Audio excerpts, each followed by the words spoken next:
माय माऊली नमस्कार. विविध कथासार ग्रंथमधून आज आपण श्री वाल्मिकी कृत संपूर्ण रामायण अभिवाचन करत आहे. लाभ घ्या, लाभ द्या. चला तर सुरुवात करूया. भाग 30 किष्किंधा कांड. श्री गणेशाय नमः. श्री रामचंद्राय नमः. मागील भागावरून पुढील भाग सुरू. सुग्रीवाने हनुमानाला आज्ञा केली. पुन्हा एकदा हिमालय, महेंद्र, मंदार, कैलास पर्वतावरील सर्व वानरांना बोलावणे पाठवा. सुख उपभोगाकडे वा दिरंगाईकडे कल असणाऱ्यांना जागे करा. त्यांना सांगा की जे 10 दिवसात माझ्या आज्ञेला प्रतिसाद देणार नाहीत त्यांना ठार केले जाईल. हनुमानाने ताबडतोब वानर प्रमुखांना सर्व दिशांना पिटाळले. त्यानंतर काही वेळातच लाखो वानरे किष्किंधेत येऊन धडकायला सुरुवात झाली. सुग्रीवासमोर त्यांना सादर केल्यानंतर वानरसभा विसर्जित झाली. नंतर लक्ष्मणाने पुन्हा सुग्रीवाला जाऊन रामाची भेट घ्यायला सांगितले. तेव्हा सुग्रीवाने एक पालखी आणवली. त्याला लक्ष्मणाला पालखीत बसवून असंख्य वानरांसह रामाच्या निवासस्थानी नेण्यात आले.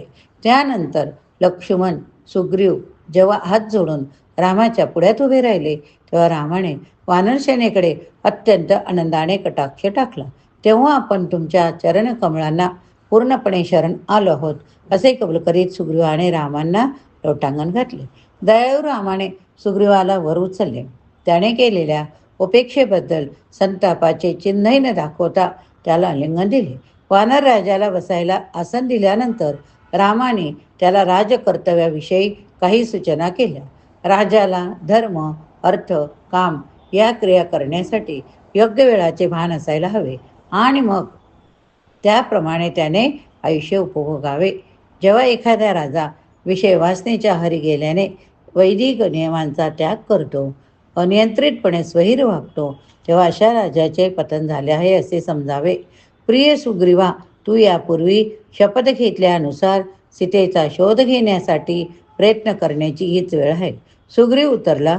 प्रिय रामा, कृपया खात्री बाळगा. आपल्याला मदत करण्यास मी उत्सुक आहे. तसेच येथे जमलेले सर्व वानरही त्यासाठी आतुर आहेत. आपली मैत्री पुन्हा दृढ करण्यासाठी रामाने पुनश्च सुग्रीवाला आलिंगन दिले. त्यानंतर सुग्रीवाच्या आज्ञेवरून वानरांचे मोठमोठे कळप किष्किंधेकडे येत असल्याने धुळीचे प्रचंड लोट उठले. त्या धुळीने संपूर्ण आकाश आच्छादून गेल्याने सूर्य झाकला गेला. वानराचे सर्व मोठमोठे नेते, अस्वलांचा राजा जांबवान आपल्या लाखो अनुयायांसह सुग्रीवासमोर आले. सभोवतालचे सर्व जंगल, पर्वतराजीचा परिसर पूर्णपणे वानराने भरून गेला. वानरांच्या विविध गटांकडे निर्देश करीत सुग्रीव रामांना म्हणाला, प्रिय प्रभू, हे सर्व वानर योद्धे म्हणजे आपलेच सैन्य आहे असे आपण समजावे. येथून पुढे आपल्याला योग्य वाटेल त्याप्रमाणे आपण कृपया त्यांना आज्ञा द्यावी. राम म्हणाले, आपले पहिले पाऊल म्हणजे रावणाचे निवासस्थान निश्चित करणे. अद्यापि सीता जिवंत आहे की नाही याची खात्री करून घेणे हे होय. प्रिय सुग्रीवा, तू शोधगट तयार करावेस.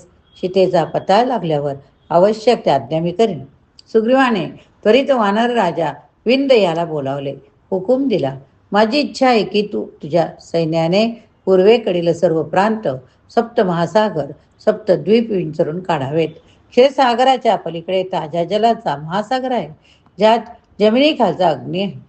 ताज्या पाण्याच्या महासागराच्या पूर्व किनाऱ्यापासून 13 योजनांवर जात रूपशील नावाचा संपूर्णपणे सोनेरी खडकांनी बनलेला पर्वत आहे. संपूर्ण पृथ्वीला आधार देत भगवान अनंत शेष तेथे राहतात. पूर्व बाजूची बाहेरील सीमा या पर्वताने निश्चित केलेली आहे. हा संपूर्ण प्रदेश पालथा घालायला मी तुला 1 महिन्याची मुदत देत आहे. त्या मुदतीनंतर परत येणाऱ्या सगळ्यांना राजत्नेकडे दुर्लक्ष केले म्हणून देहांत शासन दिले जाईल. नंतर सुग्रीवाने वालीपुत्र अंगदाच्या अधिपत्याखाली नील, हनुमान, जांबवान, मैद, द्विज इतरांना दक्षिणेस पाठविले. दक्षिण दिशाचे वर्णन केल्यानंतर सुग्रीवाने वानरांना सूचना दिल्या. खाऱ्या पाण्याच्या महासागराच्या उत्तर किनाऱ्यापासून 800 मैल दूर एक बेट आहे. मला खात्रीने वाटते की तेच रावणाचे निवासस्थान असावे. त्यापुढे दक्षिणेकडे वासुकीच्या अधिपत्याखाली असलेली रसातळाची राजधानी भोगवती आहे. त्यानंतर भूमंडळाची सीमा रेखांकित करणाऱ्या ऋषभ पर्वताच्या पलीकडे यमराजाचे स्थान आहे. पितृलोक वा त्या पलीकडे कोठे जाऊन शोधू घेऊ नका, कारण पृथ्वी निवासी कुणी तेथे जाऊ शकत नाही. नंतर सुग्रीवाने सुषेण त्यांच्या अनुयायांना पश्चिमेकडे पाठवले. त्यांना सूचना दिल्या, खाऱ्या समुद्राच्या मध्यभागी प्राग्ज्योतिषपूर ही नरकासुराची नगरी आहे. जेथे सूर्यास्त होतो तेथे पश्चिमेची सीमा संपते. त्या पलीकडे काय अस्तित्वात आहे याची माहिती नाही, त्यामुळे तुम्ही तिकडे जाऊ नये. सरते शेवटी शतबलीच्या उत्तरेकडे पाठवण्यात आले. सुग्रीवाने त्याला सूचना दिल्या, तू प्रथम मलेच्छांच्या राज्यात पोहोचशील, त्यानंतर हिमालय पर्वतावर, या पर्वताच्या पलीकडे 800 मैलापर्यंत निर्जन प्रदेश आहे. त्यानंतर कुबेराचे वसतिस्थान असलेल्या कैलास पर्वत आहे. कैलासाच्या पलीकडे क्रोंच पर्वत आहे. त्यानंतर उत्तर कुरु प्रदेश, शेवटी ज्याच्या मधोमध सोमगिरी नावाचा सुवर्ण पर्वत आहे. अशा उत्तरीय खाऱ्या पाण्याचा समुद्र आहे.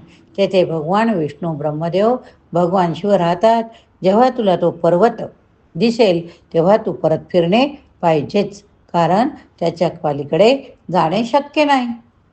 सीतेला शोधून काढण्यासाठी सुग्रीवाला हनुमान अधिक समर्थ वाटला. त्याला प्रोत्साहन देण्यासाठी सुग्रीव म्हणाला, हनुमाना, सर्व सामर्थ्यशाली वानरांमध्ये तू अद्वितीय आहेस. पृथ्वी, आकाश, स्वर्ग वा पाताळात तुला अडविण्याचे सामर्थ्य असणारा कोणीच नाही. तुझ्याकडे फक्त अतिमानवी शक्तीच नाही, तर तू धैर्यवान, बुद्धिमान, चतुरही आहे. म्हणून मी सीतेचा शोध घेण्यासाठी विशेषतः तुझ्यावर अवलंबून आहे.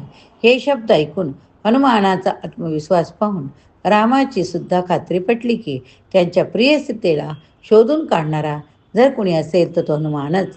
आपल्या हातातील अंगठी काढून ती हनुमानाच्या देत राम म्हणाले, आपल्या आतल्या बाजूला माझे नाव कोरलेले तुझ्या सीतेला शोधून काढशील तेव्हा तिला ही अंगठी दे. त्यानंतर तिची खात्री पटेल की तू माझाच दूत आहे. प्रिय हनुमाना, माझ्या वतीने ही महत्त्वाची मोहीम तू पार पाडशील असा मला पूर्ण विश्वास आहे. अंगठीचा स्वीकार करून हनुमानाने ती मस्तकी लावली. रामांना अभिवादन केले. त्यानंतर इतर वानरांनी सीतेचा शोध घेण्यासाठी पृथ्वी पिंजून काढायला सुरुवात केली. तेव्हा हनुमानही निघाला. राम, हनुमान, लक्ष्मणाने पुढील महिनाभर पर्वतावरील आपल्या गुहेतच राहण्याचे ठरवले. वानर निघून गेल्यानंतर राम सुग्रीवाला विचारू लागले, पृथ्वीच्या भूलोकाचे एवढे असीम ज्ञान तू कसे संपादन केले? सुग्रीव उत्तरला, वाली किष्किंधेला परतल्यावर त्याने मला हद्दपार केल्यानंतर जरी मी स्वतःहून राज्य त्यांच्या पायावर ठेवले होते तरी तो क्रोधितच होता, माझ्या पाठलागावर होता. त्यामुळे भावाच्या भीतीने मी संपूर्ण पृथ्वीवर आश्रय मिळवण्यासाठी सतत फिरत होतो. शेवटी काही काळ गेल्यानंतर हनुमानाने मला मतंग ऋषींच्या शापाबद्दल सांगितले. मी त्यांच्या आश्रमात आश्रय घेतला. वानर जेव्हा सीतेला शोध घेत होते तेव्हा त्यांना ठरवून दिलेला भाग तपासून काढण्यासाठी ते दिवसा गटागटाने फिरत रात्री विश्रांतीसाठी मात्र पुन्हा एकत्र जमत. 1 महिना पूर्ण होण्यापूर्वीच आपापल्या ठरलेल्या भागाचा कोपरा न कोपरा धुंडाळून विनत शतबली सुषेण परतले. दुःखी चेहऱ्याने त्यांनी सुग्रीवाला सांगितले की सीतेच्या ठाव ठिकाण्याची माहिती देऊ शकणारा एक धागाही त्याला सापडला नाही. वानराने येऊन आपापले अनुभव कथन केले तेव्हा सुग्रीव रामाजवळच बसला होता. हनुमान हीच आपली एकमेव आशा असल्याच्या निष्कर्षात प्रत्येकजण आला. अंगदाच्या नेतृत्वाखाली गेलेला गट जेव्हा निर्जन अशा विंध्य पर्वताच्या रांगातून सखोल शोध घेत होता तेव्हा तो संपूर्ण प्रदेश ओसाड असल्याने ते सर्व भुकेने तहानेने गांजून गेले. त्यानंतर पर्वत प्रदेश मागे टाकून त्यांनी जेव्हा जवळच्या अरण्यात प्रवेश केला तेव्हा तेथे वृक्षांना पानेही नव्हती. मग फळाफुलांची काय कथा? हे पाहून ते अतिशय निराश झाले. त्या प्रदेशातले सर्व झरे सुकून गेलेले असल्याने त्या भागात पक्षी व इतर प्राणी नव्हते. या जंगलात पूर्वी कंडू महर्षींचे वास्तव्य होते, पण जेव्हा त्यांच्या सुपुत्राच्या वयाच्या 10व्या वर्षकाली मृत्यू घडून आला तेव्हा ऋषी एवढे क्रोधित झाले की त्यांनी संपूर्ण अरण्याला मानव पशूंना राहण्यास अयोग्य व्हायचा शाप दिला. या निर्जन अरण्यात फिरत असताना वानर एका भयानक राक्षसांच्या पुढ्यात आले.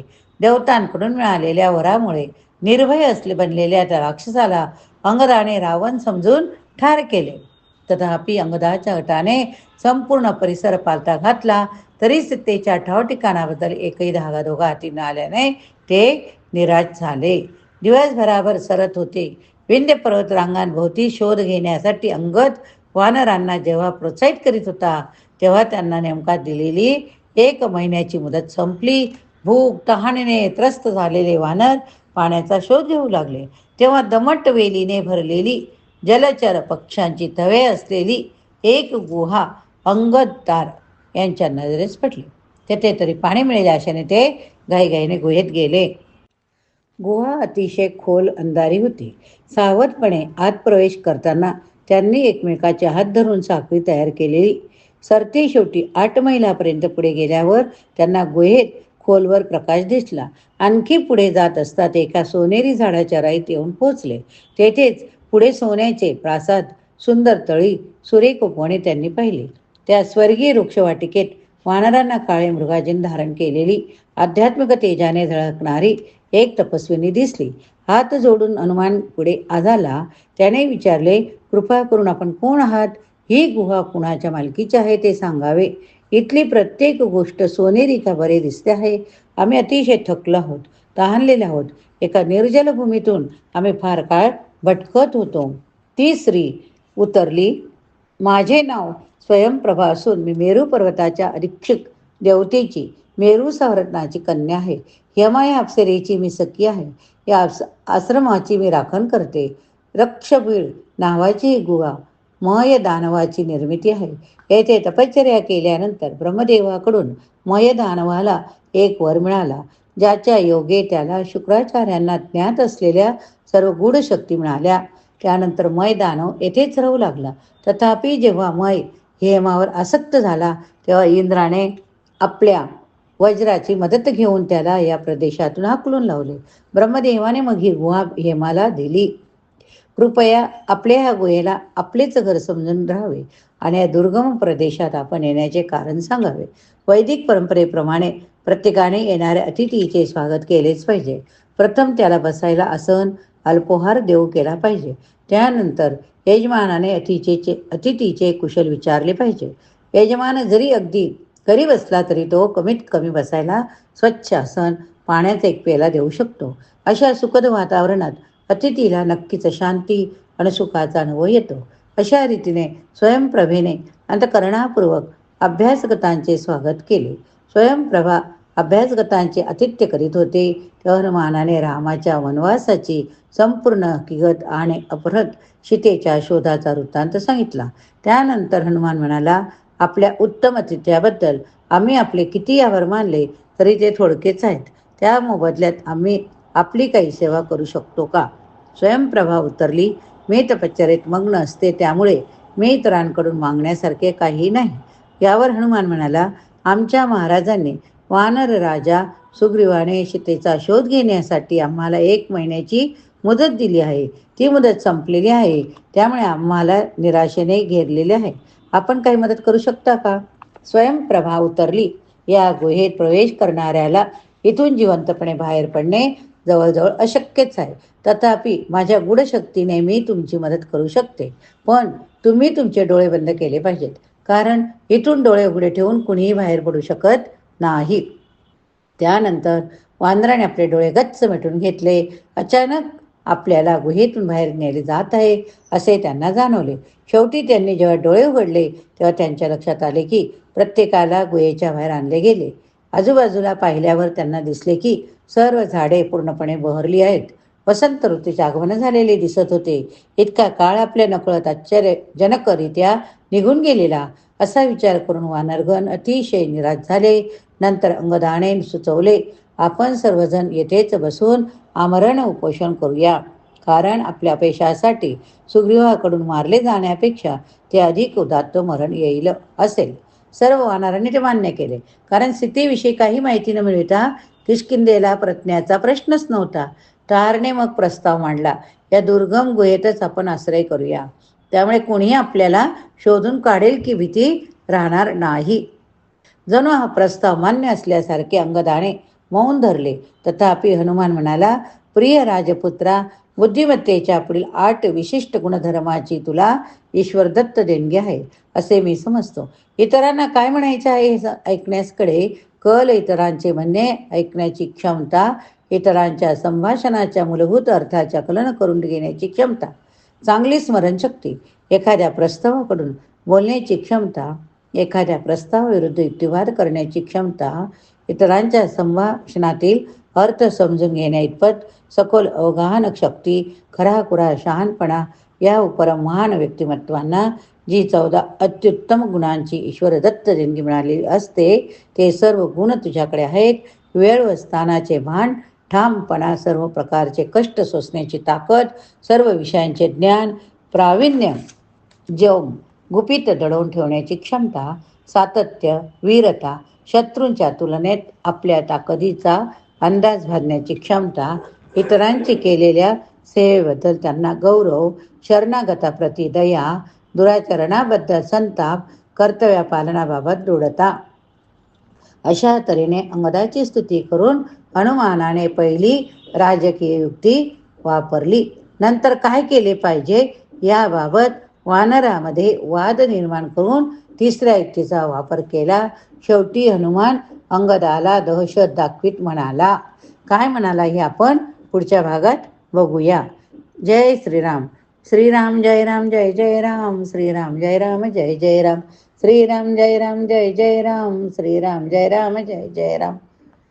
जर श्रवण केले असेल तर जय श्रीराम लिहायला विसरू नका.